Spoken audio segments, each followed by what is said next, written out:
एक गांव में एक किसान रहता था। उस किसान के 4 बेटे थे। चारों बेटे धीरे धीरे बड़े हो रहे थे। किसान के 3 बेटे तो बहुत समझदार थे, लेकिन उसका छोटा बेटा कुछ कम बुद्धि वाला था। मगर उसमें एक बात थी कि जितना वो कम बुद्धि का था, उसका शरीर उतना ही ताकतवर था। वो बहुत मजबूत और तंदुरुस्त था। एक दिन किसान ने सोचा, मेरे तीनों बेटे तो बहुत समझदार हैं, वे अपना जीवन किसी न किसी तरह चला ही लेंगे, लेकिन ये मेरा छोटा बेटा कम बुद्धि वाला है। उसकी कमाई की मुझे बहुत चिंता है। बहुत सोच विचार के बाद उसने तय किया कि क्यों न मैं अपने इस छोटे बेटे को पहलवानी सिखा दूं। वैसे भी इसका शरीर देखने में पहलवानों जैसा ही है।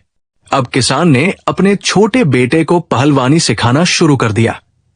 उसे अच्छी पहलवानों वाली खाने की चीजें दी जाने लगी। किसान का छोटा बेटा बहुत जल्दी ही ताकतवर पहलवान बन गया। धीरे धीरे समय बीतता गया। कुछ समय बाद किसान ने अपने 3 बड़े बेटों का विवाह कर दिया। जब बड़े बेटों का विवाह हो गया तो तीनों बहुएं छोटे देवर से जलने लगी। वे मन में सोचने लगी, ये छोटा देवर कोई काम धंधा नहीं करता, पूरे दिन बस खाता रहता है, और हमारे पति मेहनत में लगे रहते हैं, ये बैठे बैठे मजे करता है। ये सोचकर तीनों बहुओं ने अलग होने के लिए झगड़ा खड़ा कर दिया। जब बहुएं अलग होने की जिद करने लगी तो किसान ने मन में सोचा, अब मुझे अपने छोटे बेटे का भी विवाह कर देना चाहिए। यही सोचकर किसान ने किसी तरह अपने छोटे बेटे का विवाह भी कर दिया। संयोग से वो पहलवान की पत्नी बहुत ही सुंदर और समझदार थी। आसपास के इलाके में कोई स्त्री उसके समान सुंदर नहीं थी। छोटे बेटे का विवाह होने के बाद किसान ने चारों बेटों को अलग अलग कर दिया ताकि घर में कोई झगड़ा न हो।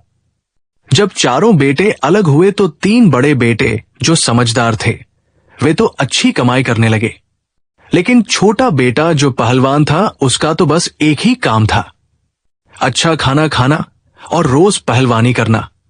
इसी कारण जल्दी ही उसके घर में पैसों की कमी होने लगी। जब खर्च पूरे नहीं हुए तो पहलवान की पत्नी उससे झगड़ने लगी।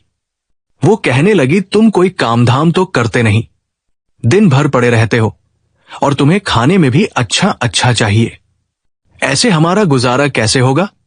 अब दोनों पति पत्नी में झगड़ा होने लगा, क्योंकि पहलवान की पत्नी बहुत समझदार थी। उसने सोच विचार कर एक दिन कहा, तुम राजा के पास जाओ और उनसे कहो कि मुझे नौकरी चाहिए। पहलवान बोला, ये तुम क्या कह